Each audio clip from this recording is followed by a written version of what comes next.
शुरू करता हूँ अल्लाह पाक के बाबरकत नाम से। मैं हूँ शौकत मुगल और आप देख रहे हैं वॉइस ऑफ पाकिस्तान उर्दू। आज जो मेरे मेहमान हैं मलक अब्दुल रशीद अवान, एक्स नाज़म, और एक बहुत हाई किस्म के जो स्कूल है, लीडिंग पब्लिक सेकेंडरी स्कूल है, उसके ये डायरेक्टर हैं। और पहले तो प्रिंसिपल थे, अब तो बेटे हैं। बिस्मिल्लाहिर्रहमानिर्रहीम। शौकत मुगल साहब, अगेन आपका बहुत शुक्रिया और सरफराज अहमद साहब का भी हमारे साथ शेयर करने का। एक तो आपको ये गुजारिश करूं कि स्कूल जो है वो तकरीबन 7 माह बाद खुल रहे हैं जी। 7 माह बाद जी। और SOPs जो गवर्नमेंट की तरफ से, डिस्ट्रिक्ट गवर्नमेंट की तरफ से, एजुकेशन डिपार्टमेंट की तरफ से, उनको बिल्कुल पूरे तौर पर हम फॉलो कर रहे हैं, उन पे अमल हो रहा है। हमने पहले भी उससे कबल जो है ना 15 मार्च से 15 सितंबर से पहले सॉरी काफ़ी दिनों से हम सफाई भी कर रहे थे, सैनिटाइजिंग भी कर रहे थे, स्प्रे भी करा रहे थे। और जो कल परसों का दिन था जब सुबह बच्चे स्कूल आने शुरू हुए, उस वक्त भी सारा हमने पूरा केयरिंग की और सारा दिन होता है उनके दरमियान जो सोशल डिस्टेंसिंग है वो भी एक चीज़ प्रॉपरली हुआ है। और लोगों ने विजिट किया है और वो मीडिया के भी डिफरेंट लोगों ने विजिट किया है और अल्हम्दुलिल्लाह बड़े मुतमईन थे। और आपका भी बहुत शुक्रिया कि आपने हमें ज्वाइन किया और हमसे इस बारे में बात की।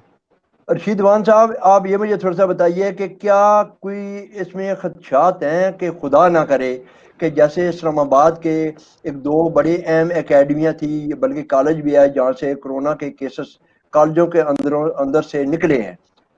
पिंडी से भी मुझे पता चला है, क्योंकि आज मेरी बड़ी अहम लोगों से मीटिंग भी हुई है। एजुकेशन के जो डायरेक्टर हैं उनसे भी मैं मिला हूँ।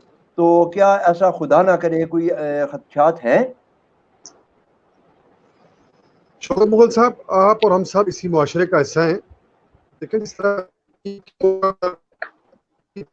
पर बाजार खुल गए तो आपने सामने देखा, हमने भी देखा, मीडिया पे भी देखा और लाइव अपनी आंखों से भी देखा वहां पर कौन सी SOPs पे अमल हो रहा था और कि कहाँ से सोशल डिस्टेंसिंग थी।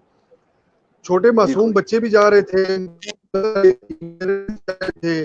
उसके बाद पिकनिक स्पॉट्स की तरफ भी गए। अभी जो बड़ी ईद के बाद जब हुआ तो आपने देखा कि वो कागान नारान मरी, ये यहाँ से भरकाऊ से बंद हो गया और कागान नारान 2.5 से 5 लाख तक की गाड़ियां गई और जो कि 50-50 मील दूर से वो बंद हो गया था सिस्टम। तो जी जी। और फिर अगर पहले स्कूल खुला या यूनिवर्सिटी खुली तो बड़ी हैरान कुन बात है कि उसी दिन जनाब उसमें से सारे वो एकदम वो सारे निकल आए और फौरन सील भी कर दिया गया।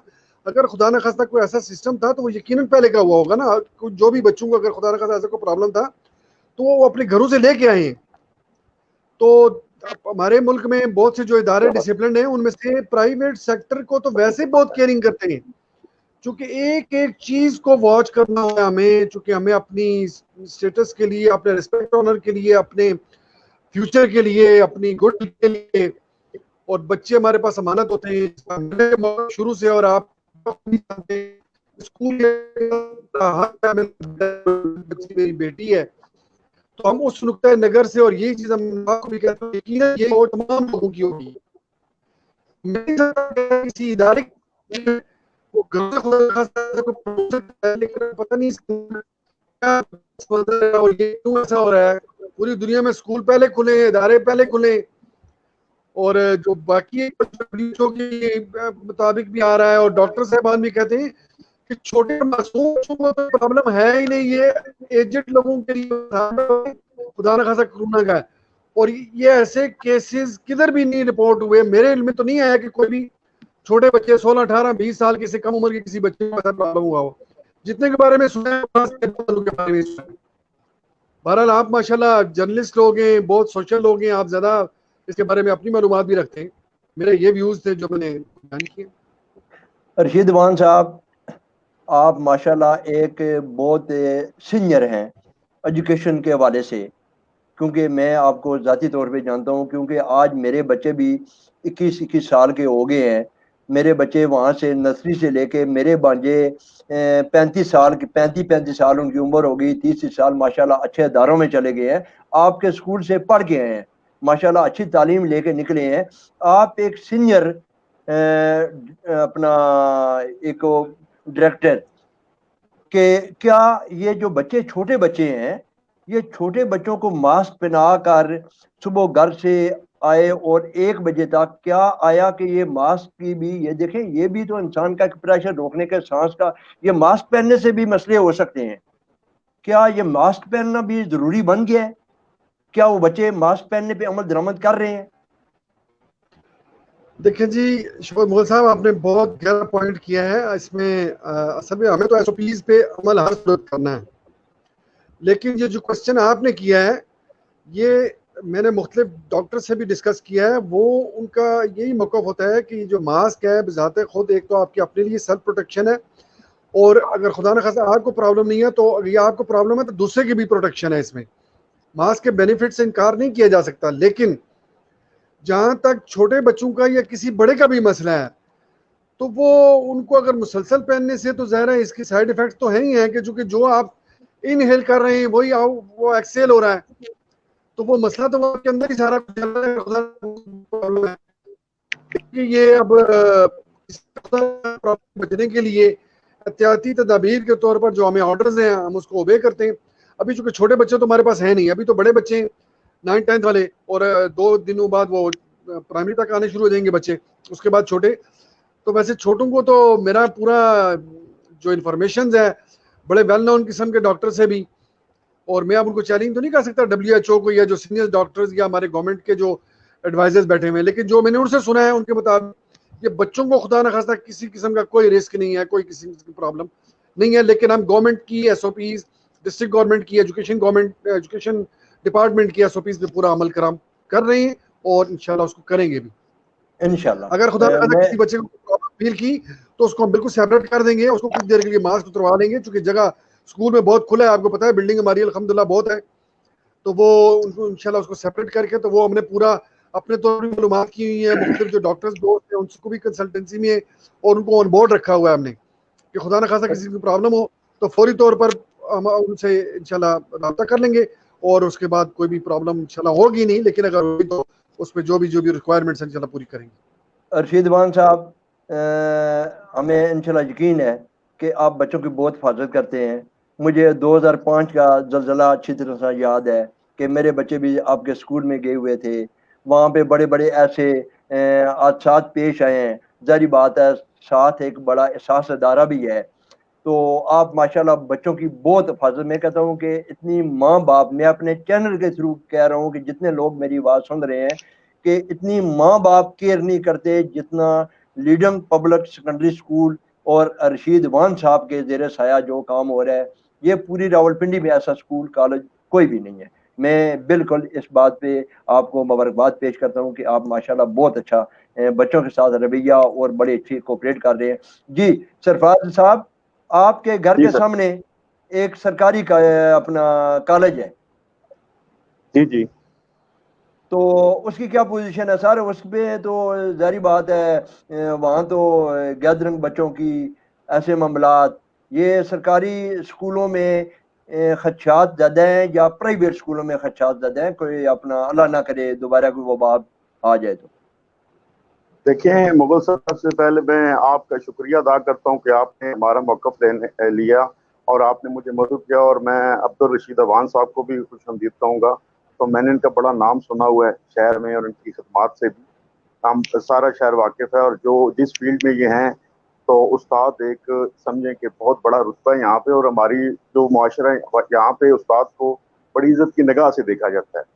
तो जैसे कोरोना के हालात में हुकूमत ने एसओपीज जारी किए, और जैसी हुकूमत ने हिकमत अमली अपनाई है, उसमें जिस तरह से अवाम ने भी साथ दिया है, ये काबिल तहसीन है। और जिस तरह से हमने इस पर काबू पाया है कि आज इंटरनेशनल सतह पे भी इमरान खान साहब की और हमारी गवर्नमेंट की और पाकिस्तान की जो अप्रिशिएट किया जा रहा है कि इनकी पॉलिसियों की वजह से इसकी रोकथाम में कामयाब हो सके।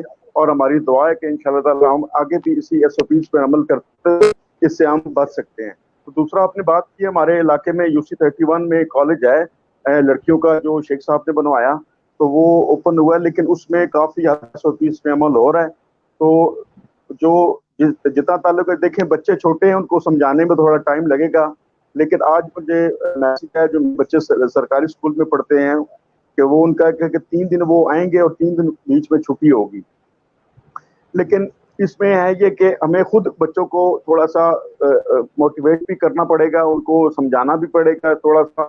इसमें गवर्नमेंट का भी साथ होगा। लेकिन एक इशू जो आ रहा है वो जो 6 महीने में था, प्राइवेट एसोसिएशन जो स्कूल की थी, कि जो काफी बच्चे और काफी वालिदैन इस वजह से परेशान हुए कि जो फीसों का मसला था। तो अगर अब्दुल रशीद अवान साहब तक मेरी आवाज और आप तक आपकी मेरी आवाज जहाँ जा रही है कि खुदारा जो प्राइवेट स्कूल वाले हैं वो थोड़ा सा इस पे कॉम्प्रोमाइज भी करें थोड़ा सा, ताकि वो जो ऐसे लोग हैं जो सफेदपोश हैं, एक रेडी वाला एक रिक्शे वाला, अगर उसका बच्चा अच्छी तालीम हासिल करना चाह रहा है तो वो ये जो 6 महीने गुजरे हैं कोरोना के, सब पे इमरजेंसी थी जी, सब घर में थे, तो उसमें उनके साथ काम किया जाए सर। जी रशीद अवान साहब। बहुत शुक्रिया सरफराज अहमद साहब ने जो पॉइंट उठाया है। मैं असल में ये चीज़ें हम पब्लिक नहीं करते होते, मुनासिब नहीं होता, चूँकि रिवॉर्ड अल्लाह ताला की ज़ात देती है। शौकत मुगल साहब बखूबी जानते हैं, और चूँकि हमारे इस इलाके के हवाले से है, हमारा स्कूल है, साथ ही बैक पे हमारा घर है, हमारा सोशल कॉन्टेक्ट्स, हमारी पैदाइश यहाँ की है, हमारा रहना सहना ताल्लुक बरादरी से मुराद है जो यहाँ पे रहते हैं सारी मेरी बरादरी है, तो सब ही लोग यहाँ पर। और आप बिलीव करें, मैं ओपनली कहता हूँ, आप मीडिया के साथ आ जाएं, सारे लोगों को ले आएं और लाइव कवरेज दिखाएं कि मार्च से लेके अब तक हमारे पास स्ट्रेंथ कितनी है और कितने % फीसें आई हैं। तो आप खुद हैरान हो जाएंगे। एक तो हमें 20% के अंदर वो डिस्काउंट की फैसिलिटी थी जो पेरेंट्स को गवर्नमेंट की तरफ से आई, हमने 100% मानो, सिर्फ मैंने नहीं बल्कि मुझे यकीन है कि तमाम स्कूलों ने इस पर अमल किया। और जितनी बड़ी तादाद में हम उसके अलावा जो कंपनसेट करते हैं, वरना अदरवाइज मैं एक और बात कह रहा हूँ कि ये ज़ाहिर बिजनेस भी हमारा स्कूल का और 91 से स्टार्ट हुआ है, और इतना बड़ा सेटअप और इतनी बड़ी बिल्डिंग और इतने बड़े कमरे, तो वो अगर मैं सिर्फ इसको रेंट आउट कर दूं तो जितनी हमारी टोटल फी आ रही है उससे डबल मुझे रेंट मिल सकता है। ये बात शौकत मुगल साहब जानते हैं। जी सही है, बिल्कुल। बस मेरे वालिद साहब के वालिदैन के हुक्म पर एक सिस्टम शुरू किया हुआ है, सदका जारिया समझ के कर रहे हैं। तो बस मैं आपको ये बता सकता हूँ कि शायद मुझे टोटल की 20% भी फीस वसूल नहीं हुई 6 माह की। रशीद अवान साहब ये कह रहे हैं कि आप एज ए स्कूल के अपने कॉलेज के डायरेक्टर हैं, आप ये मैसेज दें बाकी जितने भी प्राइवेट स्कूलों वाले हैं वो इन फीसों पे नज़रसानी करें। सरफराज साहब का कहने का मतलब ये है। बहुत शुक्रिया शौकत मुगल साहब, आपने सरफराज भाई की बात को एडिशन किया, और मैं आपकी बात मैं पूरे यकीन से कह सकता हूँ कि जितने भी स्कूल वाले हैं ना जी, मेरे ख्याल में बहुत बड़ा उन्होंने सेक्रीफाइस किया है। मैं ऐसे 3 स्कूलों को जानता हूँ, और एक गुज़श्ता रोज मैंने बात सुनी और मुझे बड़ा दुख भी हुआ कि 2 स्कूलों का सामान उठा के बाहर फेंका गया मार्च अपने मई में, एक स्कूल का और एक का जून में उठा के फेंका गया। तो मालिक मकान की तरफ से मालिक मकान की तरफ से किराया नहीं पे कर रहे थे, 3 माह का हुआ, चौथे माह का हुआ नहीं हो सका। ये बात अगर आप देखना चाहते हैं तो आप चांदनी चौक से काली टंकी की तरफ जाएं, अफशा मेडिकल सेंटर एक जगह है, वहां से राइट पे, तो वो बिल्डिंग के सामने सामान शायद अभी 15 दिन पहले तो मैंने देखा था, क्योंकि उस बेचारे के पास वो भी जगह नहीं थी कि वो सामान लेके जाता कहाँ पे स्कूल वाला। और वो बड़ा यानी मिशन के तहत वो स्कूल चला रहा था। गुज़श्ता रोज एक बहुत सीनियर हमारे एजुकेशनिस्ट थे, बड़े माशाल्लाह सिंसियर, लॉयल, मुदब्बिर, मुहब्बे वतन पाकिस्तानी और बहुत सेंसिबल इंसान। और उनका जब मैंने मैसेज सुना कि जी मैं अफोर्ड नहीं कर सकता, मैं स्कूल बंद कर रहा हूँ, उनकी बिल्डिंग इतनी बड़ी, मेरे स्कूल से बड़ी जगह उनकी और उनकी बिल्डिंग बड़ी, और बिलीव करें मैं रात को उस दुख से नहीं सोया कि हमारे मुल्क की और कौम की कितनी बड़ी बदकिस्मती है कि इस तरह के लोग इस सिस्टम से हट रहे हैं। एक तरफ जो बदकिस्मती से मैं ये बात कहूंगा, पता नहीं आप इंटरनेशनल फोर्स पे है या मीडिया वालों का कोई अपना कोई मामलात हैं, कि वो लफ्ज माफिया यूज करते थे, खैर जो अब कोर्ट ने उनको सेंक्शन लगा दिया है। जर्मनी के वहां पे टीचर के खिलाफ यहाँ पे इंजीनियर्स और उन्होंने जो डॉक्टर्स थे उन्होंने जुलूस निकाले, उन्होंने स्ट्राइक की कि जी हमारी जो सैलरीज हैं वो टीचर्स के मुकाबले में कर दी जाए। तो जर्मन चांसलर मेर्केल जो है उन्होंने ये कहा कि ये कैसे मुमकिन है कि मैं आप लोगों की रिस्पेक्ट, आपकी लोगों की सैलरी उस शख्स की या उन लोगों के बराबर कर दूं जिनकी वजह से आप डॉक्टर्स और इंजीनियर्स हैं। और हमारे यहाँ पर लफ्ज माफिया और इंसल्टिंग बिहेव इस हद तक कर दिया गया है कि आगे शायद मैं ये बदकिस्मती से ये बात कहते हुए मुझे अफसोस हो रहा है या दुख भी हो रहा है, डर भी लग रहा है कि अगले 5 सालों में शायद हमें स्कूलों में पढ़ाने के लिए टीचर्स भी नहीं मिलेंगे, चूंकि इतनी इंसल्ट होती है इतनी इंसल्ट की जाती है मुआशरे की तरफ से, मीडिया की तरफ से, पेरेंट्स की तरफ से, बच्चों की तरफ से, और वो मेल्स की जाती है जी कि आप हमें अगर किसी बच्चे को कोई कह दिया जाए तो फौरी तौर पर वो इन्फॉर्म करें, इस नंबर पे करें। और उस टीचर के साथ जो बिहेव किया जाता है, जो उसके साथ इंसल्ट की जाती है थाने में, कचहरी में, ये आप लोग सब इससे गलती टीचर से हो सकती है, इंसान है, इसी मुआशरे का हिस्सा है। लेकिन प्लीज प्लीज ये देखें ना, आपने और हमने भी किसी से पढ़ा है, और मैं तो अभी भी अगर मुझे अपने कोई टीचर मिले तो बिलीव करें, मैं उनके पांव छूना अपना एजाज समझता हूँ। और मैं ये बात बरमला कहता हूँ कि शरई तौर पर भी, इखलाकी तौर पर ये मुमकिन ही नहीं कि जब तक बच्चों को थोड़ा बहुत डांट डपट का या किसी चीज का डर ना हो तो वो कोई उस बात को फॉलो करे। तो एक शख्स के मतलब जब ये माइंड हो कि तुम्हें कोई टीचर कहेगा, ये आपने मेरे उस आपके क्वेश्चन से रेलिवेंट नहीं है, लेकिन आपकी विसातत से मैं ये पैगाम देना चाहता हूँ, जो कौमी अलमिया बनने जा रहा है, ये अगले 5 सालों में टीचर्स नाम की कोई चीज नहीं मिलेगी। अब गवर्नमेंट स्कूलों के टीचर्स मजबूर हैं, वो कुछ कह नहीं सकते, प्राइवेट वाले भी मजबूर हैं। अब हमें स्ट्रिक्टनेस की हुई है, बिल्कुल कुछ नहीं कह सकते, टीचर मिलते ही नहीं, बच्चे पढ़ने के लिए तैयार नहीं।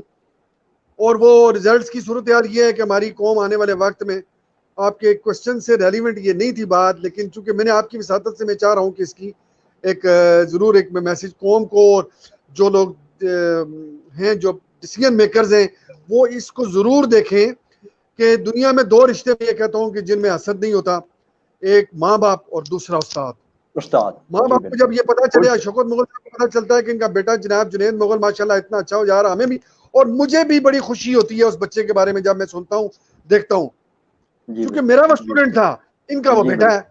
मैं ये बात कहता हूँ कि मेरी तरक्की से, शौकत मुगल साहब की तरक्की से, सरफराज साहब आपकी तरक्की से आपके सगे बहन और भाई को भी जलसी हो सकती है, 2 रिश्तों को नहीं होती।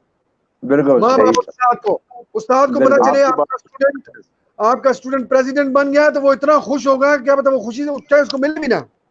सही है। तो आप मुझे बता दें कि जिस शख्स को इतनी खुशी होती है तो उसके साथ ये इंसल्टिंग बिहेव, तो प्लीज ये चीजें जो है ना, उनकी गलतियों को इसलिए इग्नोर करना चाहिए कि उस्ताद वाहिद बंदा होता है जो चाहता है कि मेरे स्टूडेंट बहुत मुझसे आगे जाएं, बाकी कोई रिश्ता नहीं। जी बिल्कुल, जी बिल्कुल। अच्छा रशीद वान साहब, ये मुझे बताइए, ये मुझे बताइए कि जैसे आपने कहा है कि बिल्डिंग खाली कराई गई है, क्या आपके 7 माह स्कूल बंद होने से क्या ये जो टीचर थे आपके पास, उनकी तनख्वाहें जारी रही?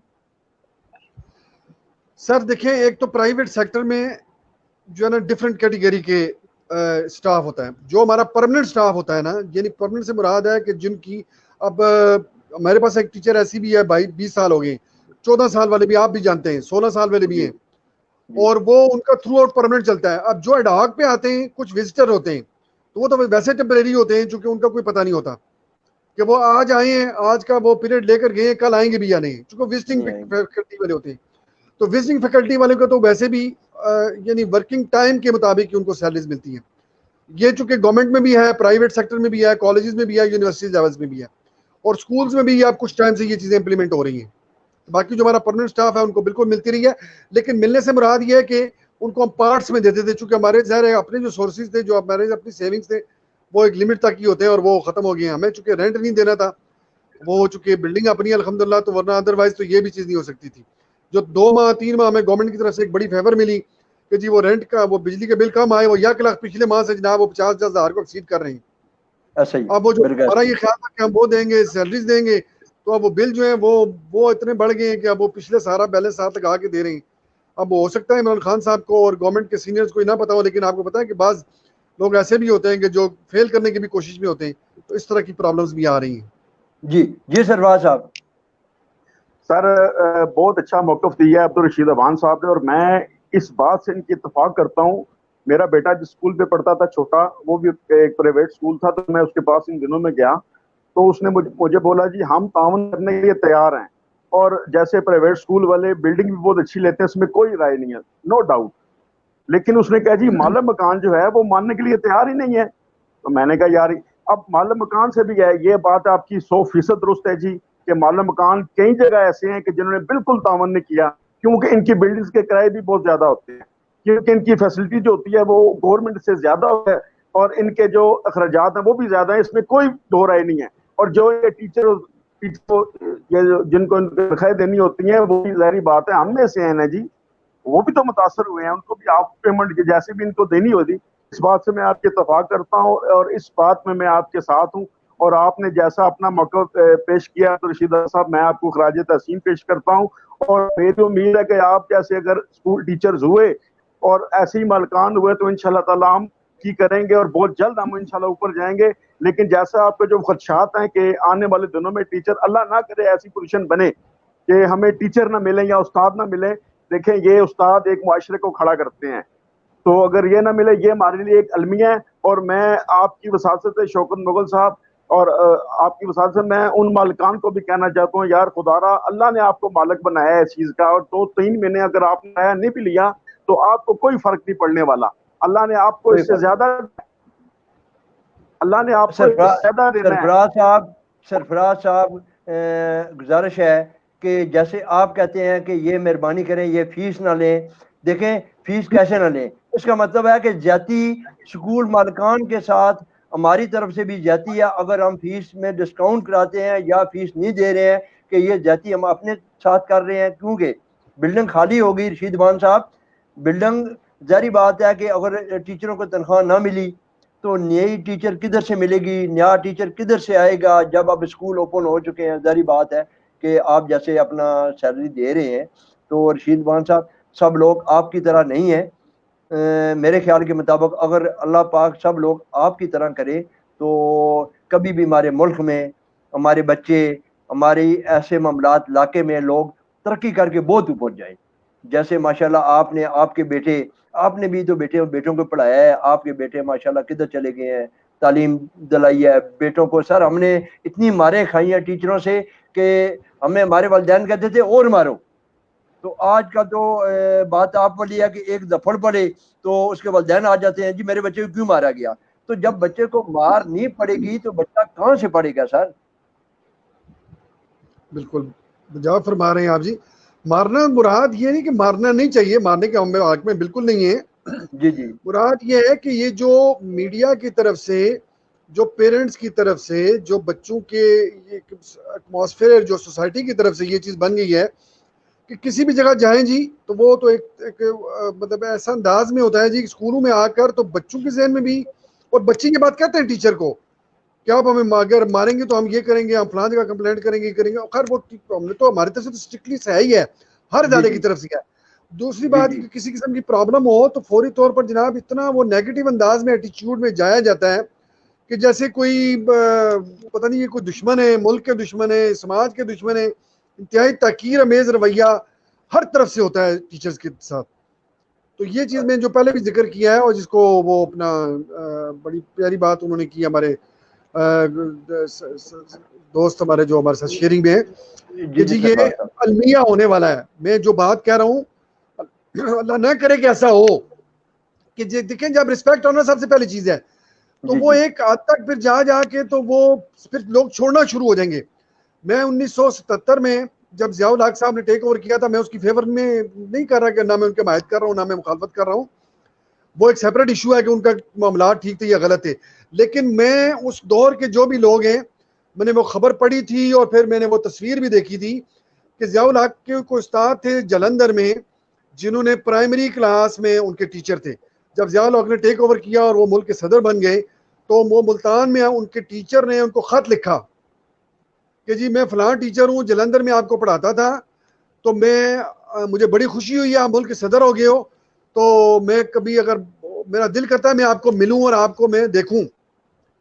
ज़ियाउल हक साहब ने मुल्तान कमिश्नर को, अपने पीए को कहा कि मेरा मुल्तान का जो विजिट है 2 या 4 दिन बाद, तो ये फलां साहब है तो उन्होंने क्या उनका पता करें। तो वो जो हमारी इंतजामिया, ये फिर वहाँ के जो उस वक्त के बाद में मैंने बात सुनी थी, जो उस वक्त जो कमिश्नर के पीए साहब थे या जो भी साहब थे, उन्होंने से किसी हवाले से बात सुनने में आई, फिर ये तहरीर में भी आई थी बात। तो खैर वो इंतजामिया ने तो जो अपने अंदाज में किया, उनको ये तो नहीं पता था कि ये जो साहब जिनका पता करने का कहा गया इनका करना क्या है। तो वो फिर वो इंतजामिया ने पता ये किया कि उन्होंने रातों रात ढूंढ के उन साहब को तो लॉकअप में बंद कर दिया। वो बुजुर्ग थे। तो ज़ियाउल हक साहब जब मुल्तान एयरपोर्ट पे उतरे तो उन्होंने कहा कमिश्नर से कि जी मेरे उस्ताद मोहतरम थे, तो उनसे मैंने मिलना था, जो मैंने पैगाम दिया था। तो वो डीआईजी साहब को जो उस वक्त के थे और कमिश्नर साहब थे, उनके हाथ पाँव फूल गए जो मैंने जिस तरह सुनी है बातें। तो वो बड़े परेशान हो गए। तो उन्होंने फिर बड़ी मुश्किल से टेक्निक की कि कुछ टाइम मिल जाए। खैर वो उस्ताद को उन्होंने थाने से निकाला, उनकी मिन्नतें तरले करके राजी करके तो ज़ियाउल हक साहब को मिलवाया। तो जब ज़ियाउल हक साहब उनको मिले तो वक्त का सदर आर्मी चीफ ने उनके पांव छुए अपने उस्ताद को, और ये तस्वीर अखबार में आई थी। माशाअल्लाह। अब मुझे एक्चुअल डेट तो नहीं याद। अगर हाकिम वक्त अपने उस्ताद के पांव छू सकता है तो एक पैगाम होता है पैगाम कि होता माँ है। बाप जी के बिल्कुल। बाद अगर मैं अब भी कहता हूं कि मेरे कोई भी उस्ताद आए, मैंने अपने स्कूल का यहाँ पे फंक्शन किया था, शौकत मूसा साहब ने देखा हुआ बहुत बड़ा प्रोग्राम होता था, तो मैं स्पेशल ढूंढता था कि मेरा कोई टीचर मिले और मैं उनके पाँव छूं सब बच्चों और पेरेंट्स के सामने, ऐसा ही एक है। जी मैसेज बिल्कुल। दें कि ये वो एहतराम वाली शख्सियात हैं। अब बदकिस्मती से हम बच्चों को क्या बता रहे हैं कि माफिया है। तो जो माफिया। आपके जहन में एक नेगेटिव इमेज है किसी भी शख्स का, आप खुद सोच लेना कि जिसके मतलब हमारे जहन में यह है कि ये बंदा हमारा मुखालिफ है, ये ठीक नहीं है, ये माफिया है, तो क्या हम उससे कोई बेनिफिट ले सकते हैं या उसको कोई बेनिफिट दे सकते हैं? नहीं। तो रशीद वान बदकिस्मती साहब, से रशीद वान साहब, अल्लाह पाक आपको ज़िंदगी दे। हमारी दुआ है कि जैसे आप तरबियत दे रहे हैं, अगर माशरे में घर की तरबियत, वालिदैन की तरबियत अच्छी हो तो वो बच्चे जो वालिदैन की इज़्ज़त करते हैं वो टीचरों की भी उसी तरह इज़्ज़त करते हैं। आपने बड़ी ज़बरदस्त और बड़ी दर्दनाक स्टोरी जनरल मोहम्मद ज़िया उल हक वाली सुनाई कि जैसे उन्होंने एक जर्नैल होके, सदर पाकिस्तान होके अपने उस्ताद मोहतरम के पाँव में गिर जाना। मैं कहता हूँ कि सर आखिर वो सदर बने, फिर इस मुल्क के अपना जनरल बने, फिर सदर बने। ये माँ बाप की, उस्तादों की दुआओं की वजह से।